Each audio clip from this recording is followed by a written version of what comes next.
Hola, ¿qué tal? Muy buenas noches, bienvenidos a Extra Noticias. Es un gusto poder informarle. Iniciamos con el detalle de las informaciones. Más de 7 millones de papeletas y 7.000 juntas receptoras de votos serán parte de la jornada electoral que nuestro país vivirá en 3 días. Falta poco para la apertura de las urnas, por eso es importante repasar algunas reglas para este domingo 1 de febrero. Por ejemplo, el voto asistido, dirigido solo para quienes presenten alguna dificultad para votar por su cuenta dentro del recinto secreto. Los fiscales de los partidos políticos tendrán prohibido intervenir en el voto asistido. Desde el Tribunal Supremo de Elecciones insisten en asistir este domingo a las votaciones.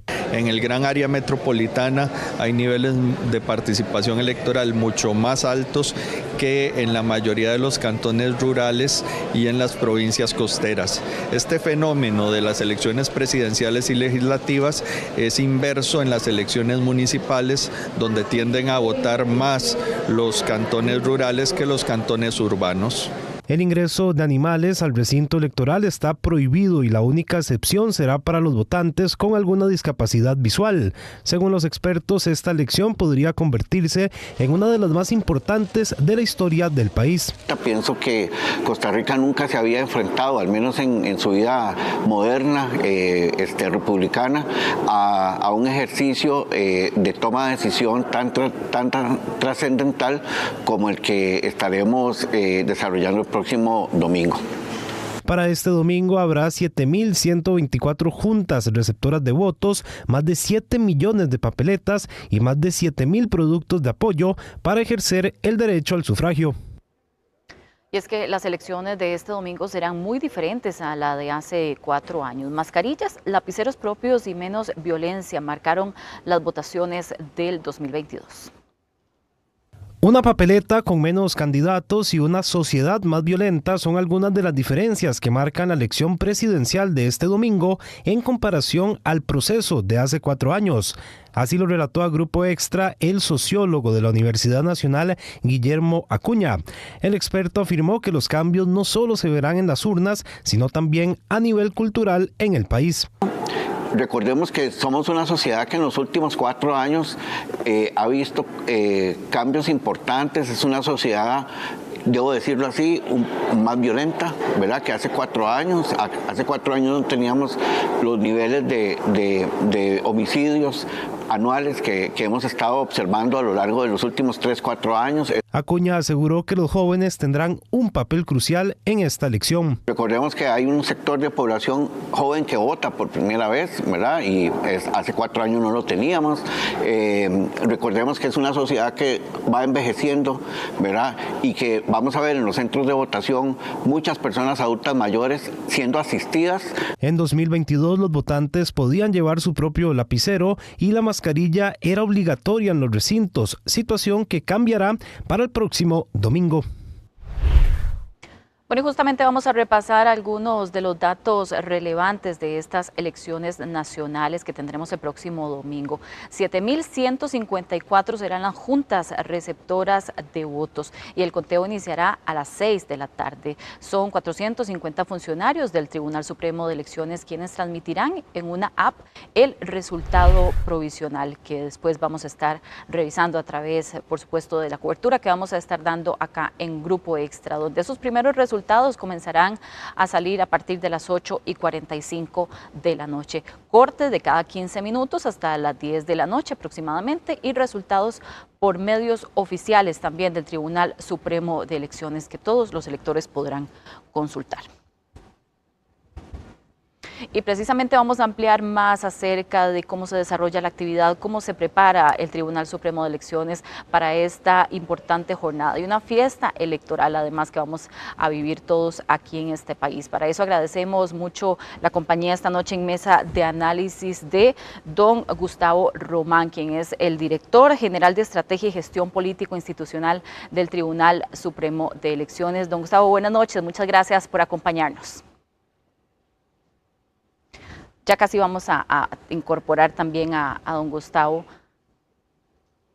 Don Gustavo Román, quien es el director general de Estrategia y Gestión Político-Institucional del Tribunal Supremo de Elecciones, nos acompaña en esta mesa de análisis para poder conocer más detalles, cómo se prepara el tribunal para esta importante jornada electoral que vamos a tener el domingo. Don Gustavo, buenas noches. Muchas gracias por acompañarnos.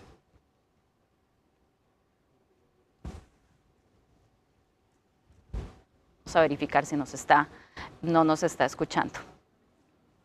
Vamos a verificar un poco el audio para poder venir a conocer todos estos detalles, y teníamos también algunos datos que podríamos repetir incluso para poder repasar, porque son importantes, de cómo se está preparando el país de cara a esta jornada que tendremos el próximo domingo. Son 7.154 juntas receptoras de votos y el conteo iniciará a partir de las 6 de la tarde.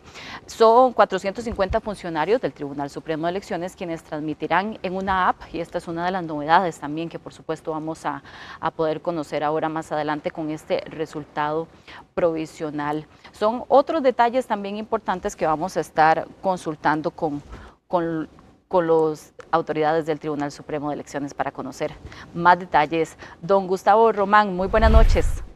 ¿Qué tal? Encantado de compartir este espacio de mesa de análisis con ustedes. Muchas gracias, don Gustavo. Estábamos viendo en una nota anterior el contexto que veíamos en el 2022 y efectivamente tuvimos una fiesta electoral muy distinta. Incluso recordábamos que con mascarillas también acudíamos. ¿Cuál es ese contexto y el cambio que enfrentan ustedes, además de los retos que tiene esta nueva jornada que tendremos el próximo domingo? Bueno, afortunadamente superamos esa pesadilla. Creo que cuando recordamos esos 2 años tan difíciles, eh, recordamos que había momentos en los que pensábamos que nunca iba a pasar. Y para el Tribunal Supremo de Elecciones fue un desafío muy grande, ciertamente, porque nunca habíamos tenido que organizar una elección en un contexto de pandemia. Ciertamente fue en febrero del 2022. Ya había vacunación y estábamos en el final de la pandemia, pero hay que recordar que justo en esos días se dio una cuarta ola, si no recuerdo, y eso presentó un desafío logístico enorme, protocolos sanitarios en los centros de votación, etcétera. Todas las elecciones traen desafíos distintos. Esta elección ha estado marcada lamentablemente por el fenómeno de la desinformación, específicamente desinformación generada y dirigida desde Casa Presidencial, y eso le ha demandado al Tribunal Supremo de Elecciones también reaccionar a algo inédito en la tradición democrática costarricense, pero creo que lo hemos hecho de manera correcta. Don Gustavo, justamente queríamos consultarle porque es algunas de las dudas que pueden surgir de cara al domingo con esto que usted menciona. ¿Cuáles son los elementos y las estrategias que tiene el Tribunal Supremo de Elecciones para garantizar esta transparencia? Incluso hay observadores, fiscales que van a estar presentes garantizando, por supuesto, que todo transcurra con total normalidad.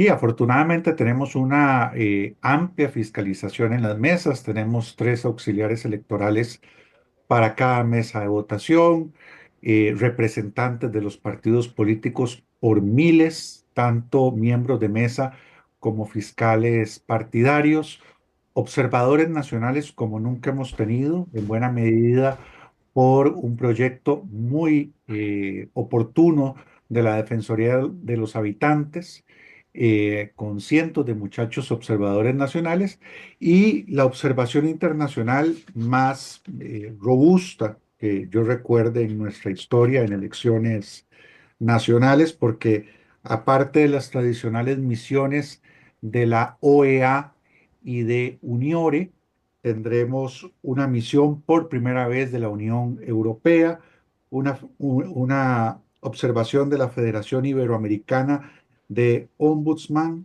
transparencia electoral, el Observatorio Complutense de la Desinformación, es decir, una cantidad muy importante de observadores internacionales que por supuesto suman a la transparencia del proceso. Porque es importante, don Gustavo, justamente que contemos con esta gran participación de observación internacional también a cada visita en el país en esta jornada tan importante para los costarricenses.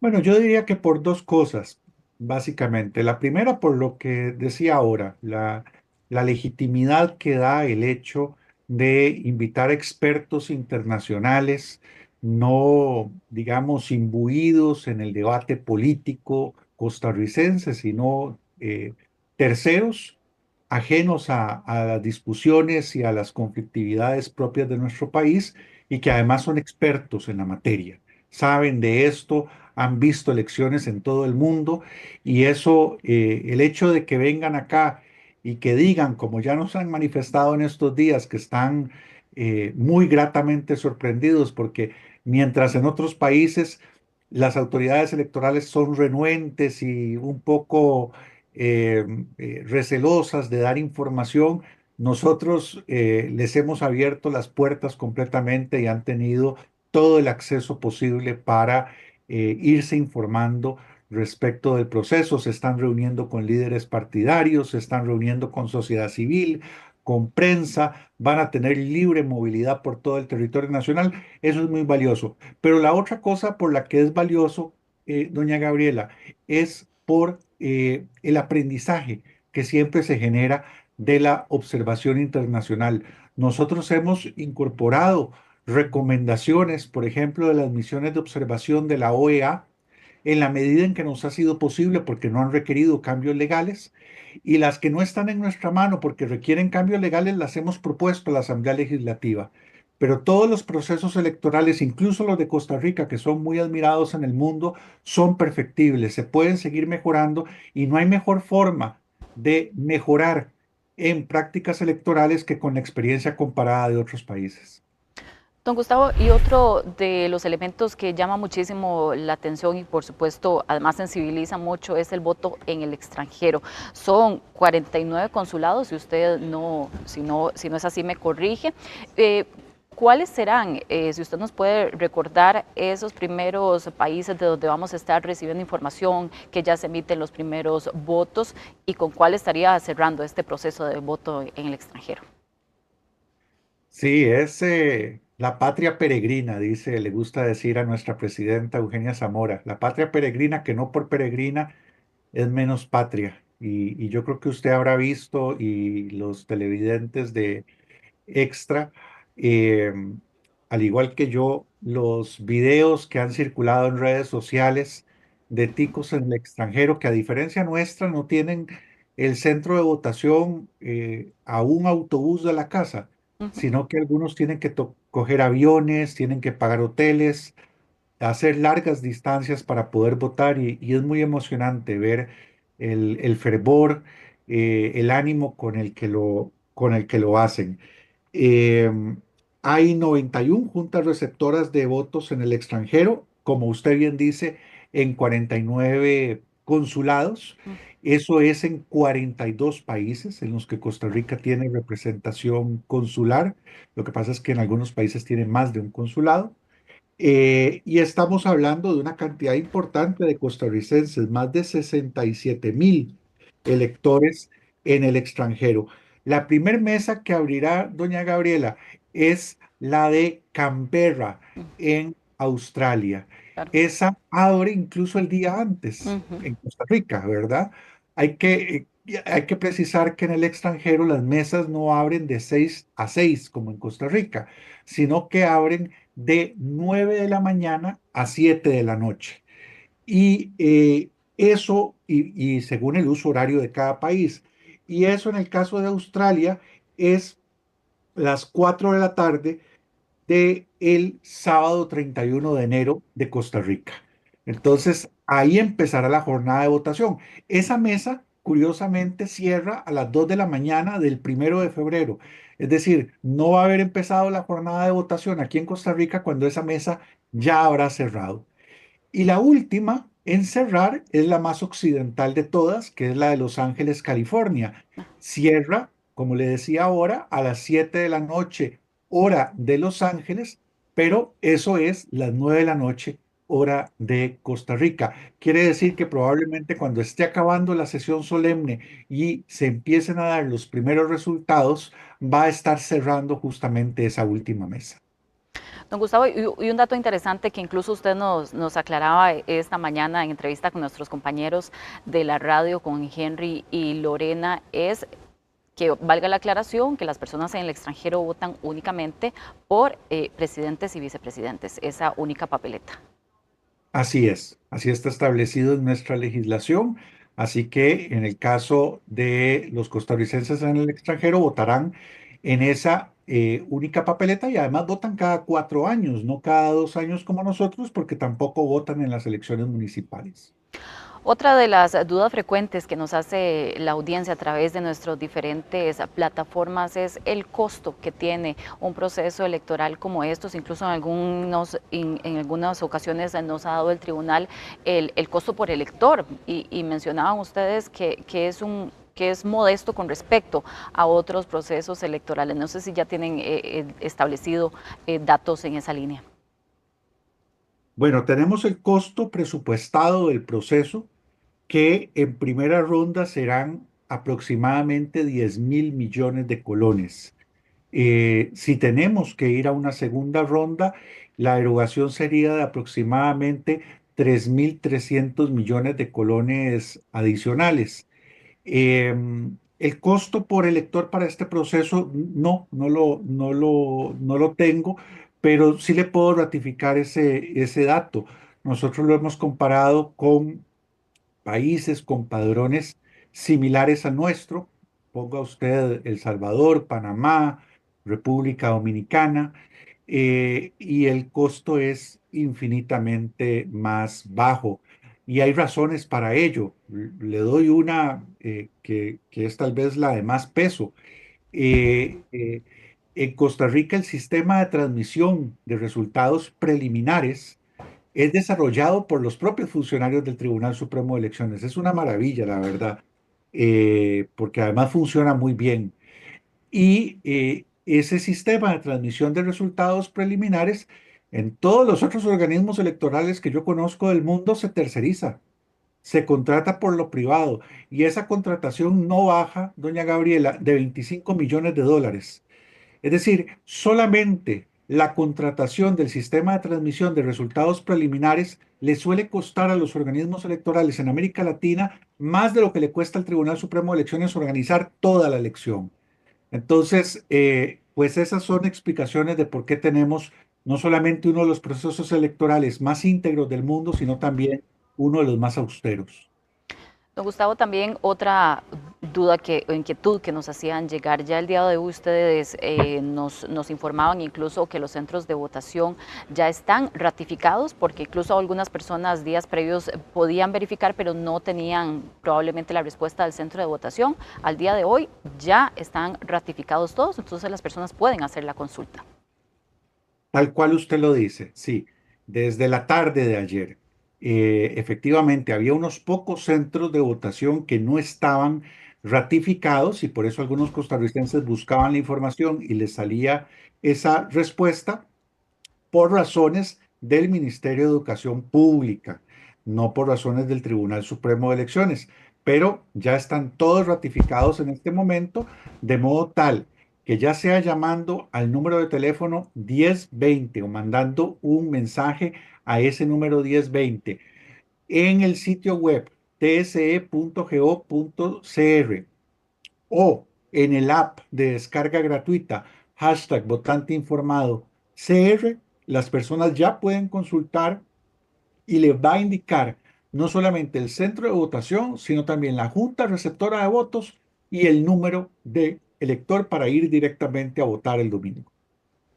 Otra consulta también, son muchísimas las inquietudes que surgen con respecto a este proceso y por supuesto todos estamos muy pendientes. ¿Qué retos representa para el Tribunal Supremo de Elecciones un proceso de estos con tantos candidatos en una papeleta? Se ha hecho más frecuente, ya la elección anterior teníamos un escenario muy similar, pero esto implica todo un reto también de logística, de conteo. ¿Qué analizan ustedes y qué valoran cuando tenemos esta variable de una papeleta tan numerosa?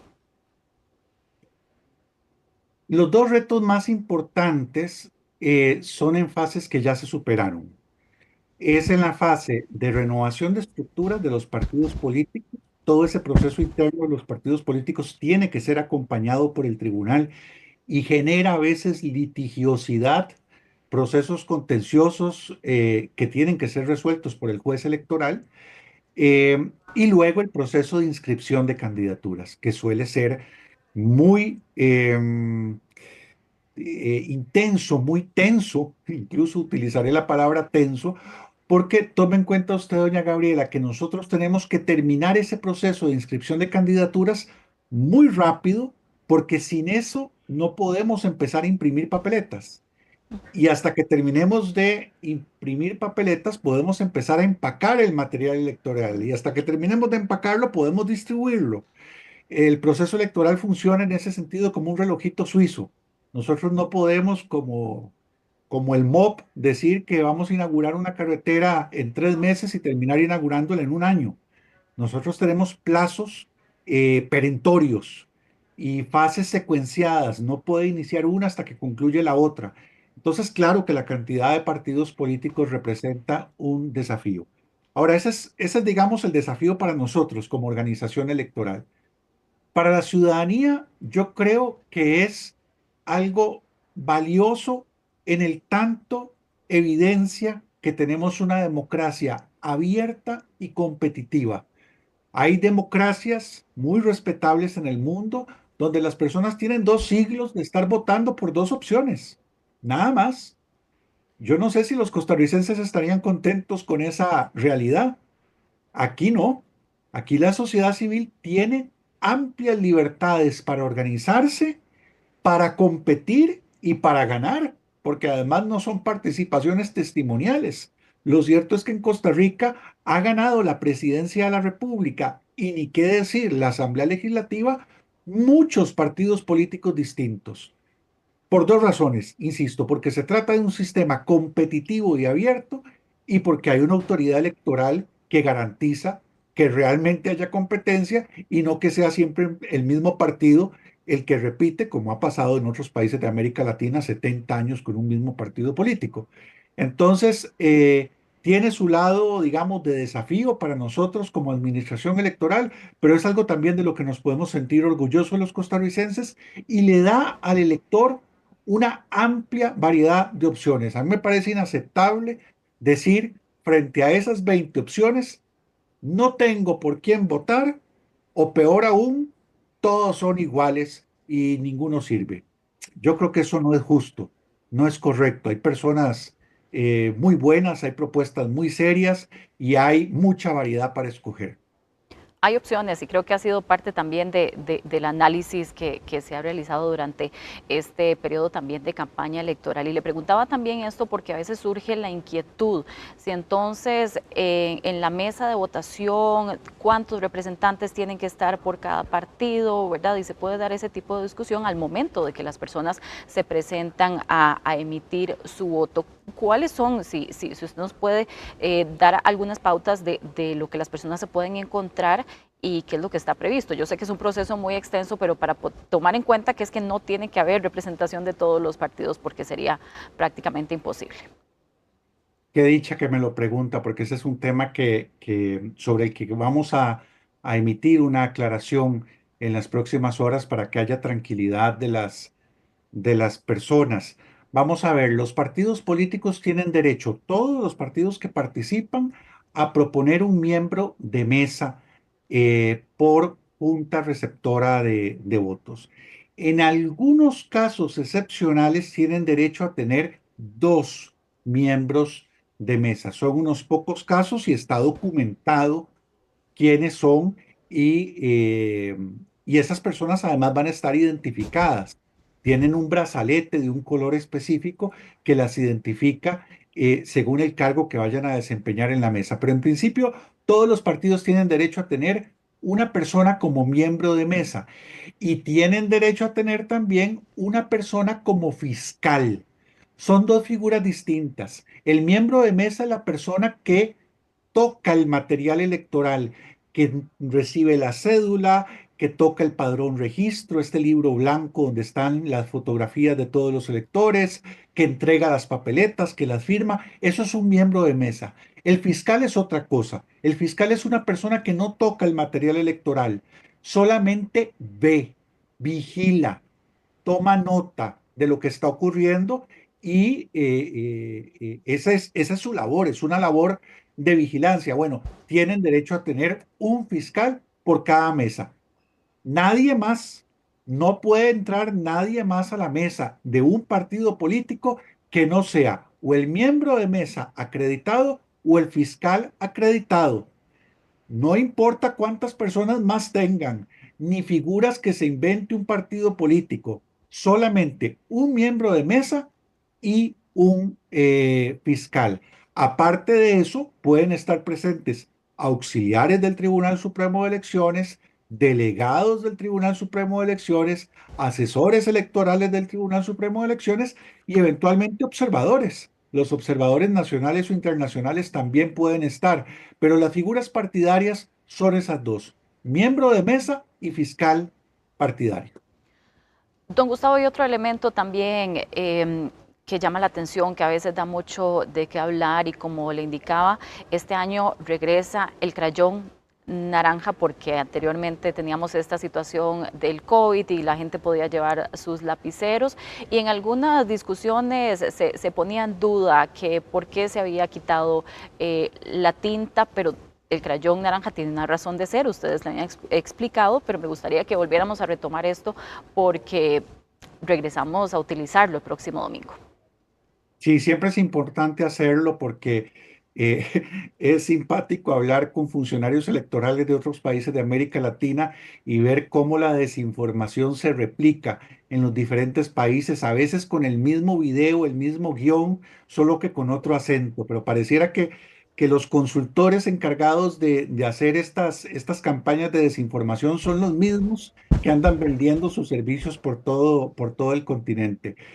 El problema, doña Gabriela, con el dedo entintado para votar es, primero, que al doblarse la papeleta para cerrarla podía marcar otra casilla. Lo mismo puede pasar con un lapicero o con un pilot según el tipo de tinta que se utilice. Pero además tenía el problema de que ahora, con la tecnología actual, la huella dactilar se puede asociar perfectamente a una persona en particular y de esa manera violar el secreto del voto, que es una forma de violar la libertad del voto. Es por esa razón que desde hace varios procesos electorales el Tribunal Supremo de Elecciones adoptó el crayón, este crayón naranja que ya conoce todos los costarricenses y que es un mecanismo que tiene la virtud de que no se pasa, no tiene la capacidad de transferirse a otra casilla cuando se dobla la papeleta y en ese tanto no anula el voto. Además de que es un dispositivo distinto al que utilizan los miembros de mesa. Los miembros de mesa para llenar la documentación utilizan, por supuesto, lapicero. Entonces, el mecanismo para votar es el crayón y la forma para hacerlo es marcando con una X en la casilla correspondiente. Eso significa que si yo no hago una X, por ejemplo, hago un check o hago un círculo, o no utilizo el crayón, sino que utilizo un lapicero, eso significa que ese voto es nulo. No, esa no es una causa de nulidad del voto. Pero, ha dicho el Tribunal Supremo de Elecciones, pone en riesgo la validez del voto. ¿Por qué la pone en riesgo? Porque en el conteo que realiza la Junta Receptora de Votos podría abrirse una discusión respecto de la validez de ese voto. ¿Por qué razón? Voy a darle un ejemplo claro, doña Gabriela, de algo que puede pasar.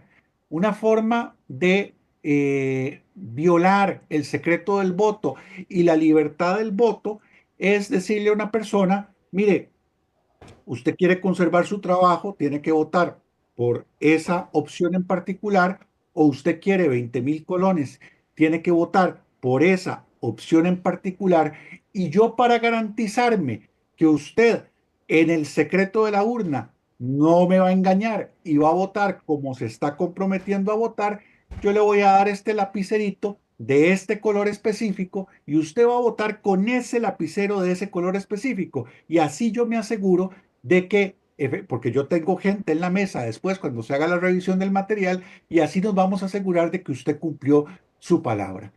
Ve, ese tipo de cosas es imposible hacerlas cuando votamos todos con el mismo dispositivo, el crayón color naranja. Entonces, por esa razón es que la recomendación es votar con el crayón color naranja. Ahora, póngase usted en la situación de que a las 4 de la tarde se llevaron todos los crayones, ya no hay más crayones y la Junta no tiene más crayones para votar. ¿Se debe suspender la votación? De ninguna manera. Inmediatamente la Junta Receptora de Votos lo que haría sería consignar esa situación, esa incidencia en la bitácora del padrón registro y habilitar excepcionalmente el uso del lapicero. Entonces, por esa razón es que el tribunal ha aclarado que el crayón es el mecanismo para votar y la X es la forma correcta y segura de hacerlo. Qué importantes aclaraciones, porque yo creo que todos queremos estar informados y que el proceso transcurra de la manera más transparente y tranquila, como siempre ha sido acá en nuestro país. Don Gustavo, un mensaje final para las personas y cómo nos preparamos de cara a la jornada de este próximo domingo. Bueno, lo he repetido y le agradezco, doña Gabriela, que me dé el espacio para hacerlo. En todo el mundo, de los casi 200 países de la Tierra, hay 25 democracias plenas. 25. Es el 6% de la población mundial. Los costarricenses hacemos parte del 6% de la población mundial que vive en una democracia plena. De ahí para abajo, lo que hay son democracias imperfectas, regímenes híbridos, sistemas autoritarios y dictaduras. En el mundo hoy, por ejemplo, en Irán, hay gente muriendo en las calles por decenas, por centenas, para poder escoger a sus gobernantes, para poder elegir. Nuestros hermanos venezolanos. En fin, tenemos nosotros urnas seguras y tenemos urnas libres que no nos las regalaron, les costaron mucho a nuestros abuelos y a nuestras abuelas construirlo. Y es algo que tenemos el deber moral de heredárselo a nuestros hijos y a nuestras hijas. Es nuestra libertad, es nuestra democracia y se defiende votando. Así que la invitación es este 1 de febrero, vamos con la dignidad y la alegría del ciudadano libre de una democracia a votar. Sí, es un gran privilegio y una gran tarea que tenemos este próximo domingo. Don Gustavo Román Jacobo, vocero del Tribunal Supremo de Elecciones, muchas gracias por acompañarnos en esta mesa de análisis. Gracias a usted. Buenas noches. Buenas noches. Hacemos una pausa y cuando regresemos los votantes están muy estresados ante las votaciones de este domingo, así lo advierten expertos en salud mental. Ya volvemos. Mucha atención, conductores, el cobro de los peajes estatales estará suspendido desde las 10 de la noche de este sábado 31 de enero y hasta el lunes 2 de febrero a las 6 de la mañana. El objetivo de esta medida es facilitar el traslado de las autoridades del Tribunal Supremo de Elecciones, así como de los miembros y seguidores de los partidos políticos por las elecciones nacionales. Este ajuste vial se aplicará en el peaje de la Ruta 32, así como en el de la autopista Florencio del Castillo. Y a 3 días de las votaciones nacionales, el Tribunal Supremo de Elecciones aclara algunas dudas frecuentes del electorado, entre ellas el uso de la cédula de identidad vencida el día de la votación. El tribunal recuerda que para votar es obligatorio presentarla de manera física y que existen horarios ampliados para su entrega, incluso el mismo domingo en sedes centrales y oficinas regionales. Si usted tiene la cédula vencida, igual puede acudir a la fiesta electoral, según recuerda el tribunal.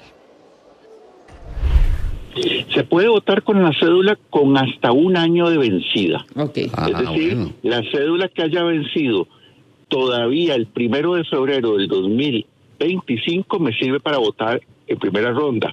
La que haya vencido todavía el 5 de abril del 2025 me serviría para votar en una segunda ronda. Bueno, sin embargo, filas de más de 200 metros y desde bien temprano para solicitar o renovar o retirar su cédula de identidad es lo que ocurre estos días en el Tribunal Supremo de Elecciones, tal y como estamos viendo. La alta demanda se debe a las votaciones, por supuesto, de este 1 de febrero y muchos costarricenses se presentan para poder contar con el documento en buen estado y así poder ejercer su derecho al voto. Para este viernes, el horario extendido en la oficina central y también en las 32 sedes regionales es de 7 de la mañana a 5 de la tarde, el sábado de 8 de la mañana a 4 de la tarde y por supuesto el domingo desde las 6 de la mañana hasta las 6 de la tarde. Creo que 1 hora y media más o menos tenemos de estar en la fila. ¿Está realizando el trámite para poder ejercer el voto? Correcto, esa es la idea. En realidad es por reemplazo porque hace como año y medio la había sacado, pero muy mala calidad y de andar en billetera pues ya estaba quebrada. Bueno, hace aproximadamente como 45 minutos. ¿Cuál trámite es el que viene a hacer? Trámite de renovar la cédula porque la mía la perdí para el voto porque ya casi se aproximan las votaciones. Y los votantes están muy estresados ante estas votaciones, así es como lo advierten algunos expertos en salud mental. Un análisis de la Universidad Estatal a Distancia revela que el creciente clima de división electoral impacta en la salud mental de los ciudadanos. Según los expertos, la ansiedad es uno de los sentimientos que más atormenta a los votantes. La sensación de pérdida de control al futuro, la incertidumbre a los cambios sociales, económicos, inclusive la percepción de amenaza ante una posible inestabilidad personal o colectiva hacen que aumente. Estas tensiones políticas pueden trascender espacios de la vida cotidiana como los espacios familiares, los espacios laborales, comunitarios, haciendo que estos espacios se conviertan en espacios de confrontación ante esta diversidad de pensamientos. Aunque el sentimiento se repite en los diferentes procesos electorales, la importancia de estos comicios aumenta ese tipo de sensaciones. A todo esto hay que sumarle que durante los últimos 4 años hemos tenido un gobierno que por su naturaleza es muy polarizador, o se ama o se odia, no hay un punto medio. Esto sucede en un contexto en el cual las redes sociales y los medios de comunicación influyen directamente en las formas de pensamiento de la población y la juventud está inmersa justamente en eso. Este domingo los costarricenses están llamados a las urnas para elegir a su próximo gobernante, así como a las personas que construirán leyes desde Cuesta Moras. Y es que justamente en el marco de este panorama electoral, el Colegio de Profesionales en Orientación urge al próximo gobierno a priorizar la prevención para combatir la violencia. Los profesionales hicieron un llamado para evitar los discursos de odio virtual y también presencialmente. Aseguran que los retos del país se pueden prever si hay capacidad para anticiparse justamente a la violencia. Recordemos que las personas que votan por primera vez, su participación importa. Deben de informarse, contrastar las propuestas y decidir con autonomía. Estos son actos de madurez ciudadana y una responsabilidad con el país que queremos construir todas y todos. Y Grupo Extra acompañará a la niñez tica en una jornada donde los más pequeños de la casa también vivirán la democracia. En el camino hacia el próximo proceso electoral, Grupo Extra se suma a una iniciativa que busca sembrar la semilla de la democracia desde la niñez. Este domingo y en alianza con el Museo de los Niños, invitamos a todas las familias costarricenses a participar de las elecciones presidenciales infantiles, una experiencia educativa pensada especialmente para niños. La iniciativa nace porque, nosotros somos conscientes de que la democracia y el proceso democrático hay que enseñarlo desde pequeños, ¿verdad? Y qué mejor manera que los adultos sean los que les enseñen a los niños. A raíz de eso nace Extra Kids Voto 2026. Prácticamente lo que vamos a hacer es una cobertura de las elecciones infantiles, una iniciativa que se está trabajando en conjunto con el Museo de los Niños ahora para el próximo 1 de febrero. Desde las 9 de la mañana y hasta las 4 de la tarde, los más pequeños podrán vivir la experiencia de votar de forma simbólica, aprender sobre el valor del voto y la importancia de la participación ciudadana. Serán un total de 15 mesas de votación que vamos a habilitar de 9 de la mañana a 4 de la tarde para que el flujo de votantes sea pues bastante fluido. Algo importante es que pueden participar niños, jóvenes y adultos entre los 3 y 17 años. Todo esto en las instalaciones del Castillo de los Sueños. Y también queremos recordar el mensaje final con el que cerramos anoche nuestro programa especial El Rostro de los Indecisos, que contó además con la participación de 6 electores que aún no saben por quién votarán. Tenemos que detenernos aquí. Vamos a detenernos ya, en este momento. Las encuestas dicen que este domingo el 40% de los costarricenses no van a salir a votar. Y si al país le va a faltar una parte de sus votantes, pues a este programa también le va a faltar una parte. Este vacío que viene a continuación no es un error técnico, es justamente el espejo de su ausencia en las urnas.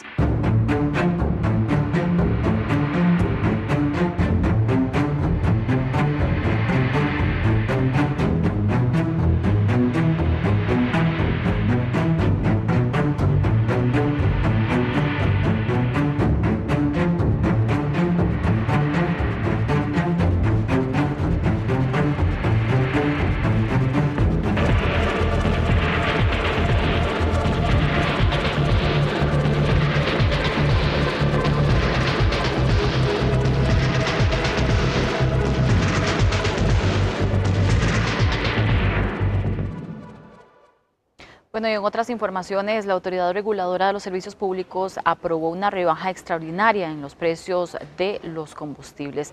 De acuerdo con la resolución, la gasolina super bajará 10 colones por litro, la gasolina regular disminuirá 18 colones y el diésel tendrá una rebaja de 29 colones por litro. Además, el cilindro de gas de 25 libras costará 85 colones menos, tal y como estamos viendo en pantalla. Las nuevas tarifas tendrán en vigencia la próxima semana, o entrarán más bien en vigencia la próxima semana, un día después de su publicación en el Diario Oficial La Gaceta. Y daños en el asfaltado, puentes deficientes y riesgos de deslizamiento. Estos son solo los principales hallazgos de un reciente estudio en la Ruta 27. La polémica Ruta 27 está de nuevo bajo la lupa de los expertos. Según un reciente informe del Laboratorio Nacional de Materiales y Modelos Estructurales, la NAME, existen tramos de la carretera que representan un riesgo. Un 30% de esta troncal principal ya se encuentra en una condición de muy deslizante. Es decir, la ruta principal tiene grandes tramos en donde hay que tener mucha precaución, sobre todo en momentos donde hay humedad, lluvia, pues es un pavimento deslizante. Entre los principales hallazgos encontraron daños en el pavimento, específicamente en los sectores de El Coyol, Turrúcares, Atenas, donde además existe un peligro de deslizamiento por parte de los conductores debido al estado de la vía. Y es que no se trata solamente del pavimento o del estado de la carretera, ya que, según señalan los expertos, existen 9 puentes con categoría de deficientes, es decir, que presentan daños en su infraestructura y en demás detalles dentro de la estructura. Según señalan las autoridades, esto representa un riesgo para los conductores. 9 puentes en estado deficiente pueden ser atendidos en un programa de rehabilitación, el cual el concesionario debe determinar si es rehabilitación menor o rehabilitación mayor. Grupo Extra consultó los planes de la concesionaria Global Vía para solucionar estas problemáticas. Sin embargo, al cierre de edición no se obtuvo respuesta. Y es que más allá del daño a la infraestructura, los conductores señalaron problemas constantes en esta carretera. A estas alturas, esta ruta, que debería ser una ruta que usted viaje fluidamente hacia Punta Arenas, se presenten estas presas. Yo lo considero en buen estado. Yo que la utilizo desde Caldera al Gimnasio Nacional está en buen estado. Fatal, siempre lo mismo. Esto desde los tiempos de Oscar Arias, cuando la abrió, era una carretera de primer mundo y ve. Me vine por acá porque tenemos que estar a las 12 en Punta Arenas y ya vamos a llegar tarde. Y Y luego de la apertura parcial de la circunvalación en Atillo 5 y 6 y del retiro de los semáforos peatonales, ahora los vecinos no les queda más que cruzar la vía en medio del pesado tránsito. Vecinos de Atillo 6 denuncian que tras la habilitación de la circunvalación en Atillo 5 y 6 quedaron sin un paso peatonal seguro. Las autoridades retiraron los semáforos tanto peatonales como vehiculares, obligando a los peatones a cruzar por calles aledañas con alto riesgo. Aunque la vía ya está abierta, aún circulan vehículos por la zona. Los vecinos advierten que el peligro aumenta en horas de la noche por la falta de iluminación. Lo que nos preocupa un poco es la noche, en el tema que no hay algo que diga para que frenen los carros. Si es en la noche, muchos vienen del supermercado, más que todo les pido que nos ayuden en ese tema porque en este sector van a pasar muchos niños, adultos mayores que van a Levi's. La Asociación de Desarrollo Integral de Atillo mantiene la preocupación y pide claridad sobre el paso peatonal que se habilitará una vez finalice la obra. Realmente tiene que quedar un paso peatonal por debajo del puente que están ahorita actualmente para que la gente pueda pasar, ya que no tenemos otra opción, y más que todo las personas con coches y personas mayores que no pueden pasar por los puentes. El MOPTE informó que con apertura de los 4 carriles en Atillo 6 es un gran avance. Sin embargo, la autoridad espera concluir el proyecto en su totalidad durante el segundo trimestre del 2026. El Ministerio de Salud confirmó esta tarde el segundo caso de chikungunya en el país. Una vecina de Esparza de Punta Arenas de 51 años de edad es la paciente contagiada, según las autoridades. La cartera mantiene la investigación para evitar la propagación de este virus en ese cantón puntarenense, pues el primer caso también se ubicó en ese mismo. Y el organismo de investigación judicial detuvo este jueves en Siquirres a un hombre de apellidos Francis Solís como sospechoso del delito de robo de vehículos. Según investigaciones preliminares, el detenido estaría involucrado en al menos 15 casos desde agosto del año 2024. En apariencia, además de robar los automotores, el sospechoso también se encargaría de venderlos en diferentes partes del país.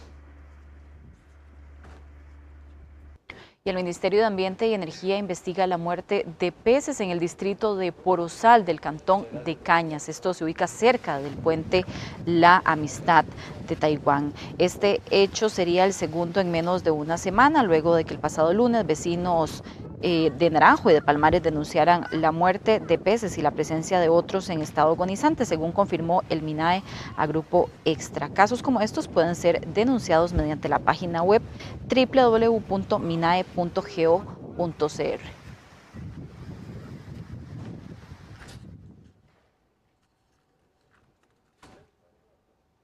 El allanamiento en 6 casas permitió la detención de 7 personas sospechosas de integrar una violenta banda que atemorizaba a los vecinos del Roble de Punta Arenas.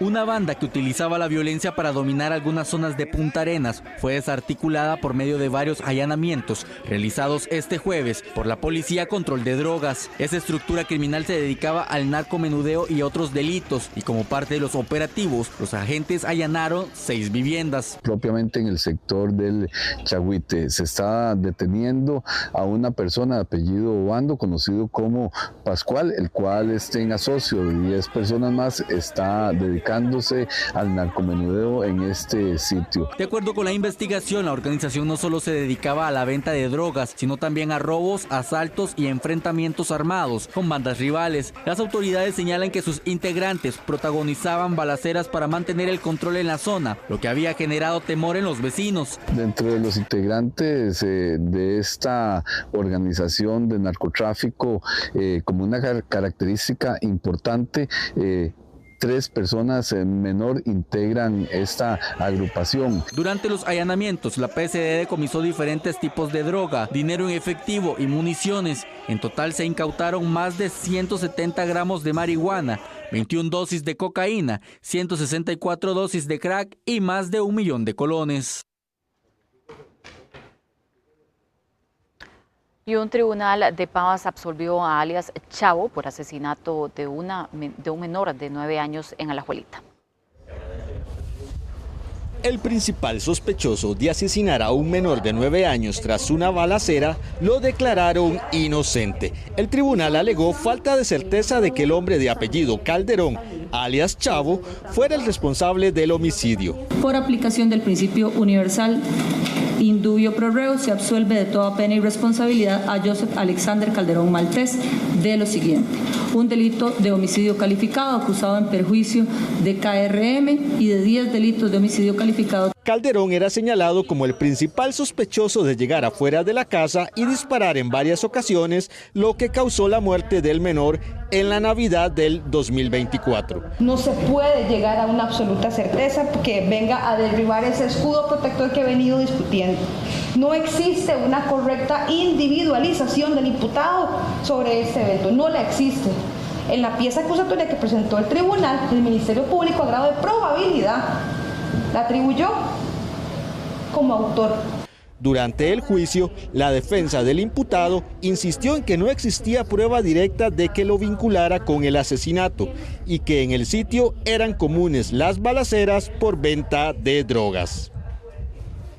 Bueno, así llegamos al final de nuestra edición. Muchas gracias por habernos acompañado. Que tengan muy buenas noches.